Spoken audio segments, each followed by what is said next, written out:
Agora vamos dar, então, o próximo passo e continuar as nossas reflexões sobre onde estamos e para onde vamos. Eu gostaria de chamar aqui, então, o Newton Calegari.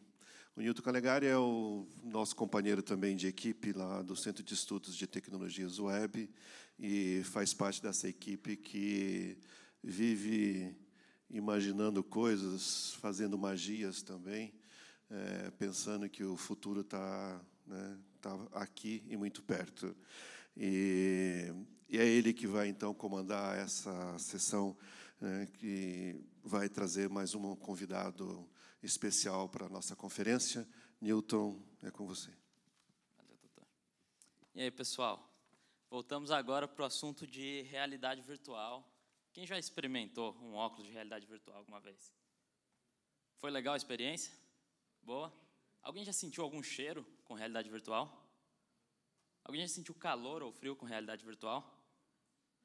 Isso aí é chamado realidade virtual multissensorial, quando explora mais de um sentido que a gente tem. Não só a visão, a audição, mas também o olfato e até mesmo o paladar, em alguns casos, dá para utilizar. E a Grace, que é a nossa convidada de hoje, vai apresentar sobre realidade virtual multissensorial e um projeto que ela criou para o Greenpeace, chamado Experiência Munduruku. Eu vou só apresentar um pouquinho da Grace, o background dela.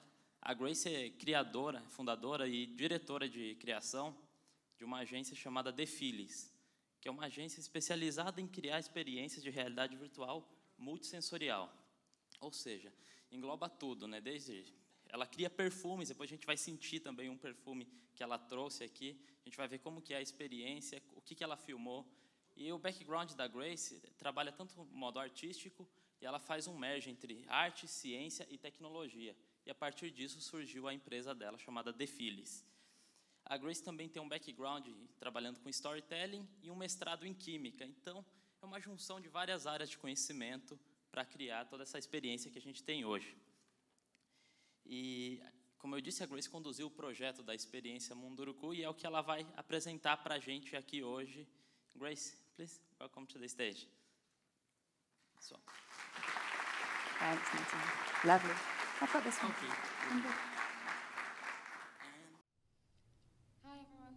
Olá, pessoal. Agradeço. Eu sou Grace Boyle. Eu sou a fundadora e diretora de criação de Phillies. Eu acho que ele já me apresentou, eu vou falar inglês, mas vocês podem usar a tradução. Então, Phillies é uma agência de realidade virtual multissensorial, melhores práticas, perfumes, experiência de desenhos, filmagens em 360 graus, e nós criamos o nosso próprio conteúdo e também trabalhamos em colaboração com outros. Vou contar um pouquinho da onde vemos, quais são as nossas ideias e um projeto específico que nós lançamos aqui em São Paulo, feito em conjunto com o Greenpeace e as tribos indígenas. Eu vou começar com uma citação de Maya Angelou, que é onde encontramos a nossa inspiração. Eu aprendi que as pessoas se esquecem aquilo que eles dizem, aquilo que eles fizeram, mas nunca se esquecem daquela sensação que eles sentiram naquela situação. Quais são as fontes do sentimento, quais são as informações e como as pessoas respondem. Nós contamos muitas histórias e a história é algo muito dominante na parte visual, mas há outras coisas que podemos conseguir com o visual e outras coisas que podemos conseguir com as sensações que o visual não necessariamente consegue fornecer. Nós não temos apenas 5 sentidos, mas 33. Se você está com dor no estômago, dor na cabeça, enfim, não queremos estimular todos esses sentidos, mas existe aí uma grande carga emocional e de comunicação empática se pensarmos como contar uma história de maneira realista, envolvendo todos os sentidos humanos. Nós temos 8 agências e temos a nossa matriz.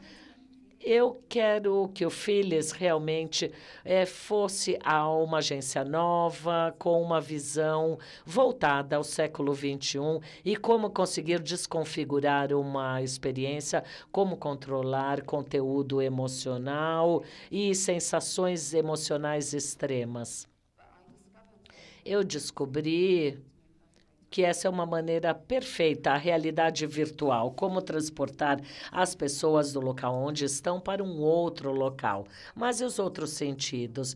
Então, esse pessoal, ele trabalha na Universidade de Oxford, do Reino Unido, no laboratório. Há modalidades que são cruzadas na formação de uma percepção. Você passa essa informação pelos sensores. Como conseguir trabalhar com esses diferentes pedaços para criar uma percepção e como afetar essa percepção? Criamos uma experiência com 2 pedaços de conteúdo virtual existentes e ambos usavam conteúdo audiovisual e adicionamos os sentidos, olha, o vento, e daí começamos a trabalhar com perfumes para ver se o cheiro, sabe, podia mudar aquela história a ser contada. E daí, conforme fui estudando a ciência, a pesquisa do modelo cruzado e a percepção psicológica, aprendemos mais a respeito das diferentes mensagens que o sentido pode trazer para a percepção das pessoas. A realidade virtual. Qual é a rota da empatia? E essa empatia, essa rota pode traduzir aquelas sensações. Por exemplo, o toque é um sentido muito importante e ele tem uma coesão social, que é o toque afetivo, que nos aproxima das outras pessoas. Nós temos as fibras que temos no nosso cérebro, na região do couro cabeludo e da pele. Se você quiser que alguém goste de você, você tem que, sabe, ficar fazendo aí um carinho na tua pele, sem parar por 5 segundos. O cheiro também é muito importante porque tem uma associação muito poderosa com a memória, com a conexão emocional, com a parte familiar. A parte olfativa, em que o cheiro é recebido pelo nariz, ele tem um atalho para o centro de aprendizagem cerebral. Então, o cheiro está muito voltado à memória, à aprendizagem, empatia, e é isso que podemos entender de maneiras diferentes. É claro que cada um de nós tem o nosso perfil subjetivo. Cada método de contar uma história pode aplicar um determinado número de estímulos e como cada um irá interpretar depende da sua personalidade e das suas experiências anteriores. Essa ideia de orquestragem sensorial. Olha, esse é um experimento bem interessante, que é tentar entender as diferentes mensagens que os diferentes sentidos trazem. Quando essa informação chega no teu cérebro, como ela se acomoda de maneira hierárquica em relação a outros pedacinhos e a outras informações que chegam. Uma boa analogia seria soundtracks. Se você conta uma história através do audiovisual, nós, como sociedade, estamos muito habilitados em utilizar a música como uma linguagem emocional, mas isso tem que se encaixar.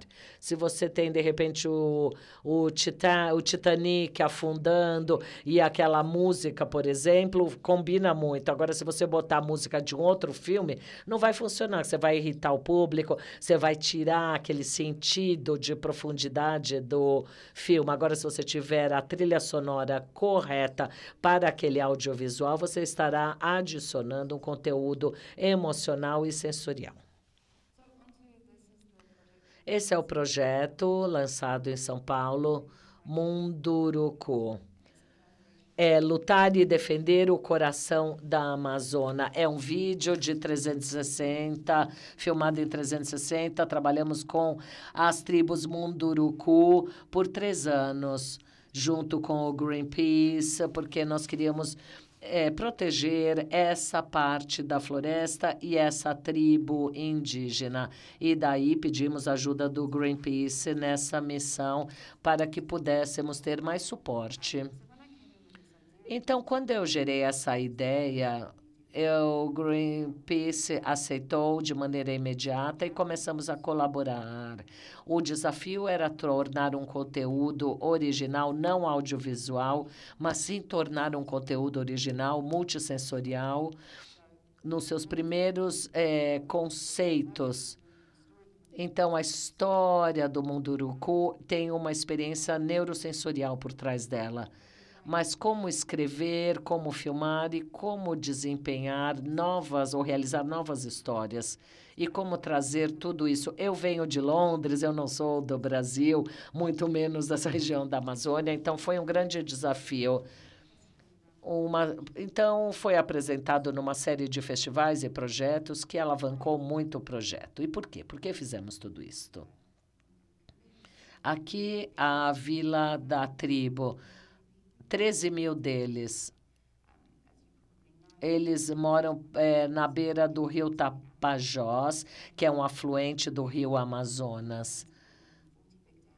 Realmente há uma série de dams na área, mas eles acabam destruindo, não é, toda essa área e acabam impactando a área, levando ao desmatamento, tanto no sentido micro para os que vivem e no sentido mais macro para o restante de nós. Isso gera uma mudança climática. É por isso que não podemos devastar a floresta amazônica. É isso que tínhamos em mente quando criamos esse projeto. Interagimos com os nossos laptops o tempo todo, são super assensoriais. Como trazer essa história algo mais viva, mais real, gerando um impacto para as pessoas se comunicarem e se conectarem com o Munduruku. A ideia era trazer a história do Munduruku de maneira aberta e criar essa conexão rural e para que pudesse ser aplicada em outros locais também. Aqui, o povo indígena, eles estavam muito furiosos com a ocupação de terras e eles queriam, na verdade, nos ajudar e colaborar. Nós já tínhamos feito uma filmagem no vídeo 360, mas a ideia era entender os aspectos multissensoriais dessa região. Lançamos a exibição em São Paulo. No último mês de junho, acho que umas 2.000 pessoas assistiram. E daí nós apresentamos também no SP Arte e em alguns outros locais. A ideia é dar às pessoas uma sensação de teletransporte. E, ao fazer isso, criamos empatia e criamos uma ponte entre o povo urbano com o povo rural, o povo indígena. 72% concordaram completamente. Eu senti que estava fisicamente na aldeia Munduruku, porque realmente essa ponte, essa ligação foi muito poderosa. As pessoas esqueceram que estavam em São Paulo. 62% concordaram. Então, resultados muito bons, uma boa concordância. E aqui a finalidade, acreditar numa sociedade que tem um papel importante na proteção da Amazônia. Mundurucus, eles vivem nesses ambientes de florestas. Eles têm alguma esperança de proteção, mas a maior parte das pessoas que vivem em diferentes ambientes, eles querem ter poder econômico e político, e essas pessoas que têm poder econômico e político têm que trabalhar e tentar proteger as áreas da Amazônia. Não apenas o Greenpeace, é necessário que vocês realmente testemunhem e ajam, caso contrário, serão cúmplices da destruição dessa região. Em torno de 50% das pessoas concordam que eles podem ser aliados na luta dos povos indígenas. Uma pesquisa muito interessante. E o Newton vai poder se aprofundar um pouquinho mais na publicação. Como eu disse, esse é o nosso desafio: como redigir, filmar e desempenhar histórias multissensoriais. Se você é um jornalista de fotos, um fotojornalista, você tem câmera, você tem vídeo, daí você vai poder contar a sua história, filmando, usando artifícios audiovisuais. Agora, se você estiver escrevendo um episódio de uma série de TV, você também tem que desenvolver os personagens. Mas para as histórias multissensoriais, isso não existia, né? Ninguém sabia exatamente o que queria dizer. Então, estamos ainda tentando desenvolver e conseguir alcançar esses três patamares.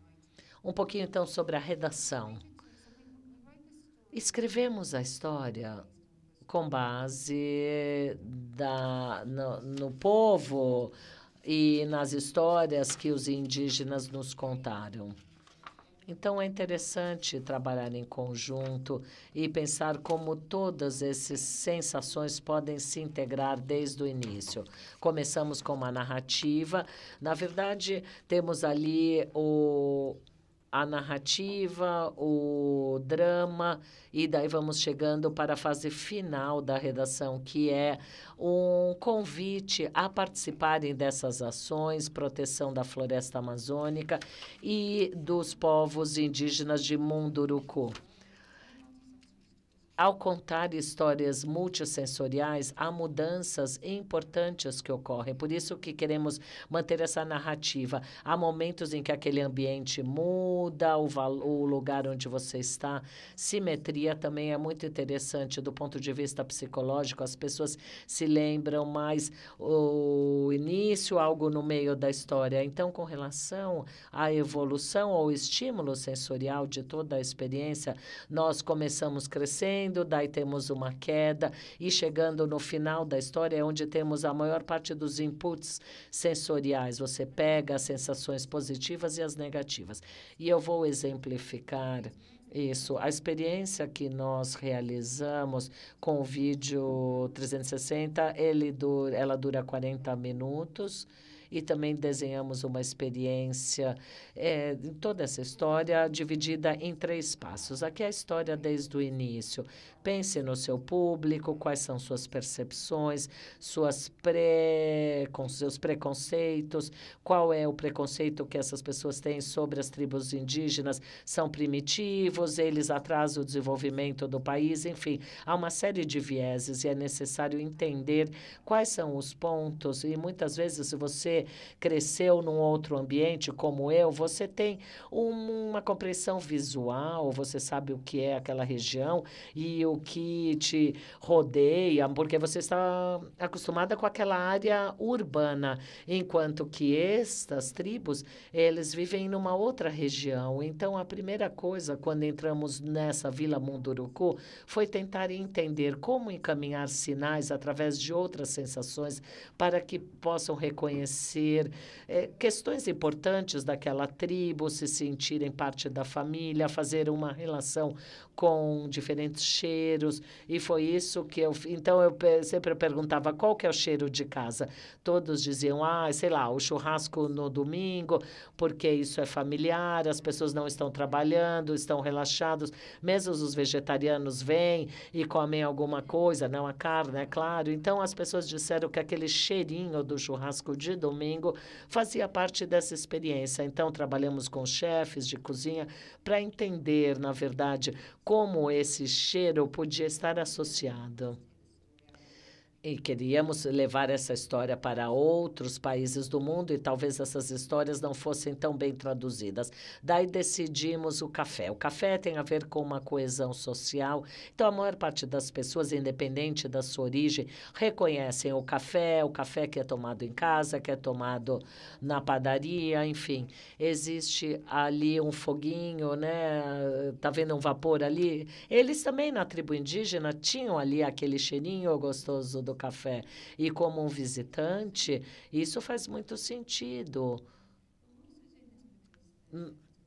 há evidências que demonstram que você se sente muito bem quando você está num ambiente, que você se sente bem-vindo e que você se sente em casa.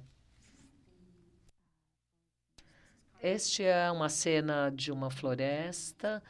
Na seção de natureza, nós criamos aí uma associação positiva. A primeira coisa, mostramos às pessoas essas partes sociais da vila, introduzimos a tribo, Munduruku, as pessoas estavam ali plantando mandioca. Vocês sabem que é um valor muito importante. A mandioca tem um valor nutricional para essas tribos, e daí tentamos entender a natureza que o circundava. Então, na verdade, nós ficamos no escuro. Nós queremos enfocar em outros sentidos por 5 segundos e verificar o que é que tem ao nosso redor. Avaliamos as pessoas, dizemos qual é a sua memória sensorial, na verdade, quando você entra numa floresta. Outras pessoas disseram que elas achavam que estavam numa vila, numa área, numa clareira na floresta, né? E aí eu achei que isso foi muito interessante em termos das mensagens que nós recebemos.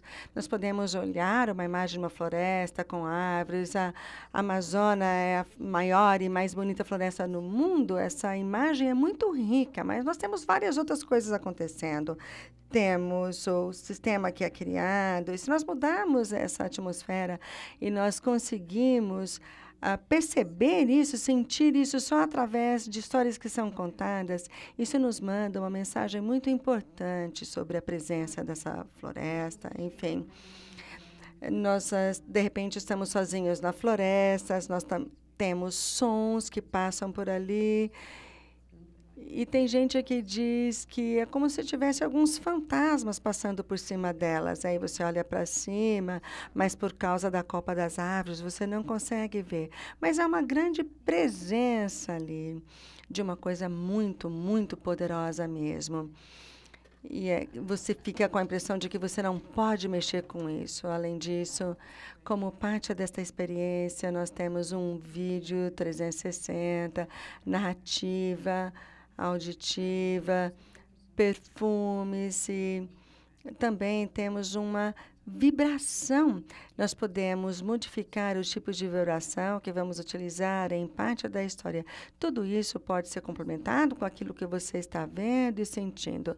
Colocamos as vibrações na história, mas nós também conseguimos fazer coisas que vão ter um impacto mais dramático. Aqui, nós passamos 3 anos trabalhando no Reino Unido, registrando vibrações da floresta. Essas vibrações se comunicam umas com as outras.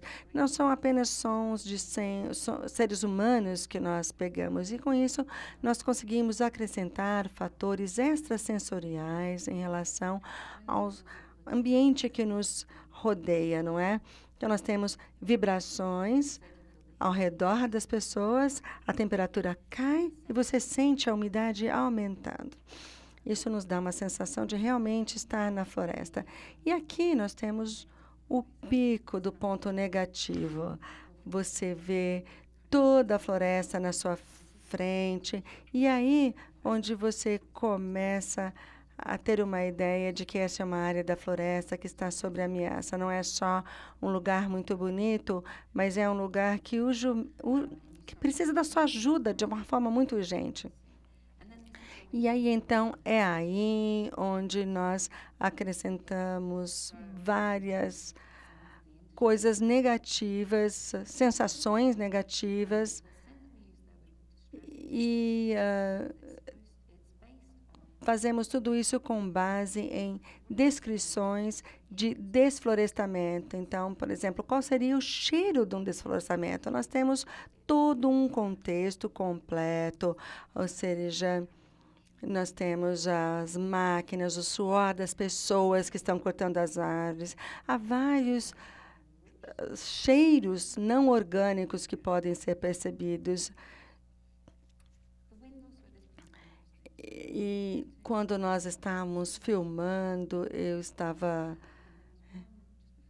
ali na área, e antes de chegar uma tempestade, num ambiente tropical, vem um vento, nós conseguimos fazer isso.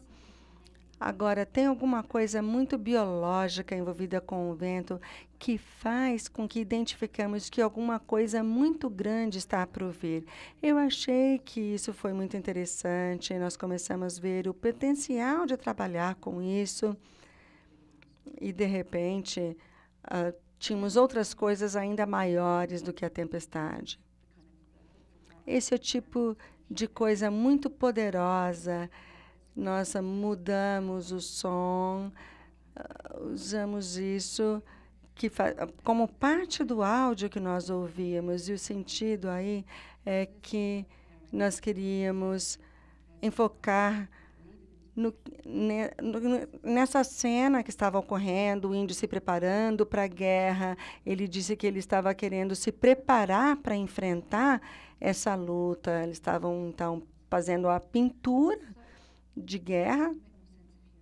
Agora, isso tudo faria muito mais sentido se vocês conseguissem ver esse filminho. Daqui 2 semanas ele será lançado em Buenos Aires, se alguém estiver lá.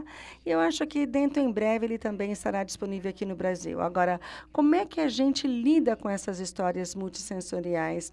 Nós temos que mapear todo o ambiente. E aqui nós temos a vila onde ficamos. Vejam que ela só tem 80 pessoas. Aqui era a nossa equipe, pessoal que trabalhou conosco, do Reino Unido. E aqui nós estamos tentando fazer um mapeamento sensorial. Fazíamos algumas coisas aqui, medimos as mudanças de temperatura, de umidade, a intensidade da luz. E como é que isso muda quando passamos da noite para o dia, por exemplo? Aqui nós temos alguns gráficos da temperatura, da luz. Vocês podem ver a quantidade de luz no pôr do sol. No anoitecer, registramos os sons no rio. Isso é muito interessante, porque o rio é uma parte tão importante da história. Falamos de represas, falamos do ambiente ao redor do rio. E aí, quando nós fomos lá no meio do dia, ficamos surpresos ao descobrir que acontecia muito pouca coisa durante o dia. Não tinha cheiro. E quando nós colocamos nossos fones, vimos que não tinha muito som também, abaixo do nível do rio, né?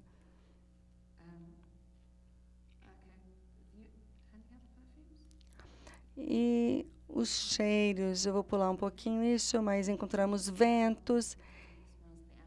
E aqui nós temos o perfume da Amazônia. Aqui é uma tribo. Nós temos formas de conseguir monitorar os diferentes perfumes utilizando produtos químicos. Ele foi fazer uma análise na Amazônia, encontrou vários perfumes diferentes. No momento, eles têm um cheiro específico que é encontrado ali na Amazônia. Era o cheiro da colheita da mandioca. Agora, quando é que nós conseguimos identificar todas essas coisas? Nós, no campo de mandioca, o cheiro do momento é composto por essa receita aqui do lado direito. Identificamos 15 coisas diferentes que eles identificaram a nível do chão, mais 15 coisas que foram identificadas a um nível mais alto. Ou seja, não era apenas o cheiro da mandioca, mas o cheiro do campo, que antigamente recebia abacaxis e diferentes frutas, e tudo isso se mistura, levando a uma assinatura olfativa muito específica mesmo. Então, aqui nós temos uma narrativa olfatória. No momento, nós ainda não entregamos o segundo, né? Não. Só o primeiro. Bom, nós temos o café, conforme eu já disse a vocês, o que vocês estão sentindo aí agora é da colheita da mandioca. E depois nós vamos em sequência. Vocês sentem realmente o cheiro orgânico da floresta. E agora nós vamos distribuir o segundo perfume. Vocês estão percebendo? Vocês estão com 2 perfumes aí. Um deles tem um cheiro mais frutado, mais adocicado. E esse outro aí. Tá. Então, há um contraste bem grande entre os 2 perfumes. Temos o cheiro da colheita da mandioca, que é mais inorgânico. Tem um cheiro de estresse que eu detesto, me faz ter uma reação biológica aqui, meio que na minha garganta, né? E tem gente que fica pensando nessas coisas subjetivas que fazem com que as pessoas reajam a esses perfumes, a esses cheiros. Nós temos aí a situação do desflorestamento em comparação com os perfumes orgânicos da natureza, quando ela fica lá totalmente preservada. Essa ideia, no final, da floresta tensa é muito interessante. Nós vemos todas as coisas potenciais que podem ser preservadas, mas nós só não queríamos voltar a essa questão do cheiro da floresta. Uma vez que nós vemos o lugar, como é que nós realmente podemos pensar no resto da história? Nós estamos tentando fazer tudo com base nos diferentes sentidos. Você cheira a floresta, você sente que está de volta na floresta novamente, e aí há uma mistura desse perfume da floresta e da tensão que pode estar ali.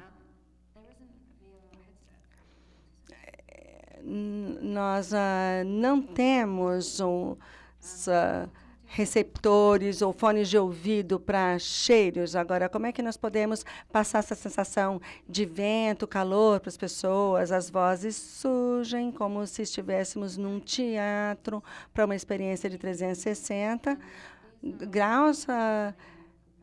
Aqui nós temos um desenho que foi feito pelo mesmo indivíduo que fez a cerimônia de abertura das Olimpíadas no Reino Unido. Nós queríamos ter uma matriz que fosse funcionar para esse ambiente, com imagens bem futuristas. Nós sabíamos que nós precisávamos ter a capacidade de atualizar o ambiente para que cada pessoa que entrasse lá pudesse ter uma sensação realmente dessa narrativa olfativa. E aí, como é que nós podemos compartilhar essa experiência? Como é que vai ficar a entrada? Como é que vai ficar o bar depois? Como é que você faz com que as pessoas pensem na experiência o tempo todo? Então, nós pensamos num palco, como vocês podem ver ali, temos uma área no meio, depois uma área onde ficam as pessoas que já foram afetadas pela história, e aí elas vão ter oportunidade de descobrir um pouquinho mais, de identificar como é que elas podem ajudar. Nós também estamos tentando identificar onde é que nós faremos a instalação. Aqui nós temos o Museu do Amanhã no Rio, vocês podem ver o mar, ou talvez nós pudéssemos colocar tucanos de tamanhos gigante. Enfim, no final das contas, nós decidimos, ao invés de utilizar essas coisas de metal bastante futuristas, decidimos voltar e utilizar materiais naturais, com madeira e formatos bastante naturais.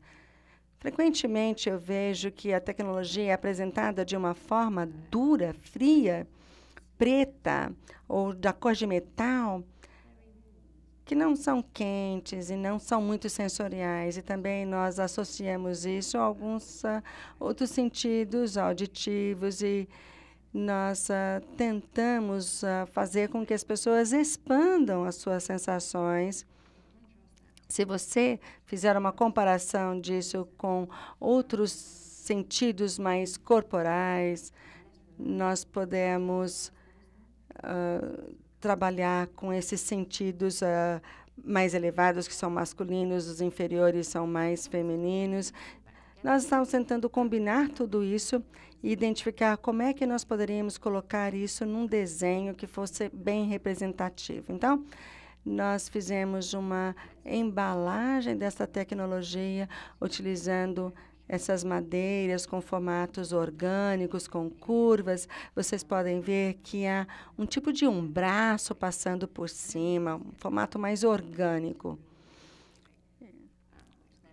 E ele tinha um formato de uma colmeia. Nós erguemos, vejam aqui o formato de um ovo, numa experiência bastante sensorial. Vocês podem ver como é que fica por dentro, os materiais que nós temos ali. Temos 3 diferentes lâmpadas que são programadas para fazer coisas diferentes em termos de calor. Temos 3 ventiladores que são programados também para ter vento, representando o vento da Amazônia. Além disso, nós temos uma frequência de ultrassom que vem por trás da cadeira e alguns outros truquezinhos também. Agora aqui estou conceitualizando o espaço e vejam o que nós fizemos no final. Uma planta de circulação. Aqui nós começamos pelo número 1 e, na verdade, somos introduzidos à história não apenas através de um caminho multissensorial, mas através de várias exibições. Aprendemos muito sobre a forma de vida na floresta, criamos uma narrativa dessa experiência. Aprendemos no início a ameaça que eles enfrentam, passamos por todas essas outras partes que foram colocadas num mapa gigante desse território indígena. Vocês entram nesse espaço, temos um técnico sensorial, pessoas que foram treinadas realmente para guiar as pessoas por essa experiência. Aí você tem a experiência numa cápsula e depois vocês conseguem conversar com as pessoas sobre como é que vocês podem ajudar essas pessoas a vender as áreas onde elas moram. Eu estava aqui em São Paulo, muito animada. Ali temos o Marcelo, um voluntário do Greenpeace Brasil. Aqui nós temos o Marcelo. Depois do trabalho, ele teve que fazer 5 dessas estruturas, começamos a fazer a construção, e foi como se estivéssemos criando uma floresta mesmo nesse lugar. Aqui temos a exibição. Em um mês, 2.000 visitantes passaram pela experiência. E também colocamos plantas da Amazônia na exibição. Ou seja, nós trazemos elementos para fazer parte dessa experiência multissensorial, que vão fazer parte da história. Nós tentamos definir as fronteiras entre o que é a realidade, o que é a história. Temos mais algumas imagens do que fizemos. E agora vamos viajar ao redor do mundo. Temos esses 5 no Brasil. Daqui 2 semanas eles vão para a Argentina. Temos um no Reino Unido, que fez parte do Festival de Sheffield. Eu estou bem ali, olha. E fizemos uma plataforma para contar a história. Também fizemos uma apresentação no Festival Ray Dance, no Reino Unido, um festival de cinema. Ou seja, nós estamos tentando ampliar essas fronteiras e tentar fazer uma apresentação em outros ambientes. E, mais recentemente, levamos para Nova York, num festival chamado Future of Storytelling.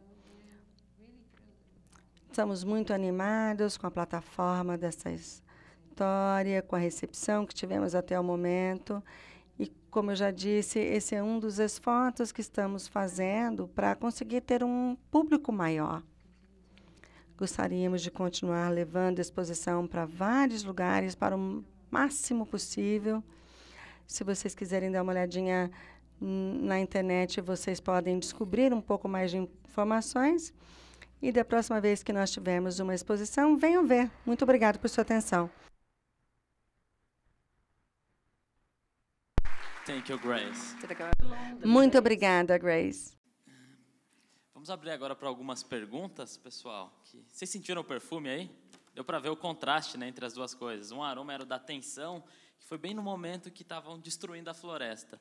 E o outro aroma era da colheita da mandioca, um ritual até para aquele povo Munduruku, que é um trabalho em conjunto, assim, que a gente percebeu um aroma bem diferente também, até mais agradável, né? Vamos abrir para perguntas? Quem tem a primeira? Lá atrás. Oi, Grace. Meu nome é Daniela. Eu trabalho num estudo que cria storytelling interativo para VR e eu realmente me identifiquei com a sua apresentação. Uma das perguntas que eu tenho para você, que é uma coisa que nós enfrentamos no nosso escritório, é que esse tipo de imersão multissensorial, nós sempre tentamos acrescentar o aspecto áptico, os sentidos, permitir que as pessoas tenham uma imersão. E tem gente que diz que se esqueceu de onde estava, acreditava que realmente estava numa outra vila. E nós tivemos uma reação, porque as pessoas acabam criando uma memória real, com emoções reais dessa experiência. E nós sempre nos perguntamos sobre o aspecto ético, o que é real, o que não é, e até que ponto essas experiências são válidas para as pessoas. Eu gostaria de saber a sua opinião sobre isso. Isso é realmente muito interessante. Eu acho que certamente você realmente cria uma sensação muito importante e as pessoas caminham conosco junto com a história. Agora, isso tem a ver com a capacidade das pessoas de viajar, como é que nós poderíamos facilitar essas viagens, porque com essa história nós podemos conectar as pessoas com distâncias muito grandes. Antes de eu conhecer o pessoal do Greenpeace aqui no Brasil, eu trabalhei no Greenpeace na Índia, numa campanha, porque a floresta lá ia ser transformada numa mina de carvão. Era um centro urbano muito grande e nós estávamos realmente tentando contar a história daquela floresta para outras pessoas em outros lugares de uma forma que fosse tocante realmente para essas pessoas. Agora, tem gente que às vezes ninguém conhecia os frutos das árvores, não tinha elefante, enfim. Nós tentamos encontrar elementos que podiam conectar as pessoas à história. E nós não tínhamos nenhum desses elementos. Fui lá, visitei a floresta e senti uma coisa muito forte. Senti como se eu estivesse dentro de uma coisa viva. E isso tem a ver com os meus sentidos. Mas não eram sentidos que eu estava acostumada a utilizar. E aí eu senti uma coisa muito forte, que eu estava dentro de uma coisa que foi bastante inspiradora no final. E aí, então, eu fui para um lugar ali perto dessa floresta. E aí tinha mesmos estímulos. Na verdade, era a coisa viva que eu encontrei na floresta. Já não estava mais nessa outra floresta, que era um lugar que estava morrendo. Não tinha vento, não tinha cheiros. E aí nós tentamos, o que nós queremos de verdade é fazer o melhor possível para abrir esses canais de entendimento para as pessoas que queiram conhecer. Queremos enriquecer essa experiência. Por exemplo, eu fui a essa floresta, eu tive essa oportunidade, e era um lugar muito poderoso. Como é que nós podemos compartilhar isso para que outras pessoas que não possam ir até lá possam viver essa experiência? Para comentar, quando essa experiência estava lá na Praça dos Correios, tinha 5 cápsulas, né, como ela comentou, e a gente foi lá via seu web para fazer uma pesquisa, coletar, né, pegar as informações que as pessoas sentiram, fazer uma pesquisa acadêmica mesmo e perceber o impacto daquilo, se cria empatia ou não. E muitas pessoas que saíam da cápsula saíam chorando. E aí a gente perguntava, mas o que aconteceu que você está chorando? Quando eu senti esse cheiro harmônico assim da experiência da colheita da mandioca, lembrei de quando eu ia no sítio dos meus avós. Um outro sentiu o cheiro do café, que logo no começo dá uma xícara de café quente. A pessoa sai muito tocada emocionalmente. E isso é usado para criar campanhas e tudo mais, mas a gente teve também um cuidado ético na pesquisa, né, de apenas coletar esses dados da pessoa, mas não impondo nada também. Mais uma questão? Lá em cima.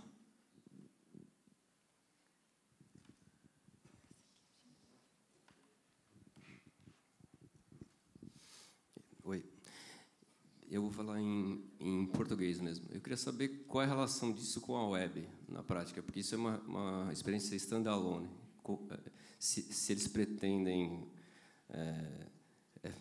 como é que fala, fazer streaming disso pela web ou se tem alguma relação com a web mesmo?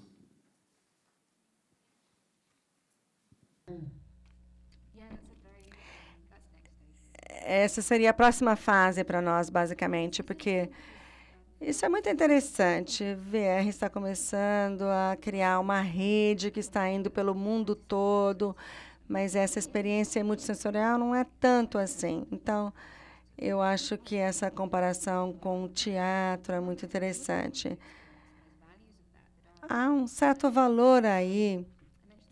Eu já mencionei que nós temos técnicos multissensoriais que ajudam a guiar as pessoas pela experiência.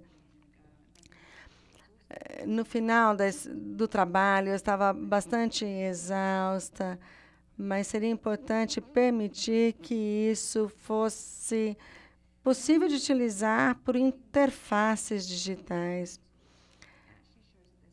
Isso nos mostra que tem alguma coisa nas pessoas que faz com que elas valorizem essa experiência. Há uma mistura aí de coisas digitais, mas também interação com outras pessoas. O que nós temos que fazer para treinar os nossos técnicos multissensoriais para fazer lá no Reino Unido? Eu trabalhei num laboratório que trabalha bastante com essas linguagens ápticas, línguas emocionais, através do toque, como é que nós podemos nos comunicar através de interfaces da internet. O fato é um pouquinho capcioso, porque não dá para utilizar esse sentido à distância. Você precisaria de ter a cápsula, né, dos sentidos, pelo menos, para fazer isso. Mas acho que, por enquanto, como ainda não chegamos nesse estágio, nós temos algumas vantagens. Nós podemos fazer com que a experiência seja bastante compreensiva, bastante abrangente. Vamos até onde as pessoas estão, elas fazem parte da experiência. E aí nós tentamos fazer uma ponte entre as pessoas e a história. Mas acho que essa seria uma próxima forma, seria uma forma muito poderosa realmente de conectar a nossa história. Obrigada. Thank you so much. Obrigado, pessoal, pela palestra mais uma vez. Uma salva de palmas para a Grace. A palestra é incrível.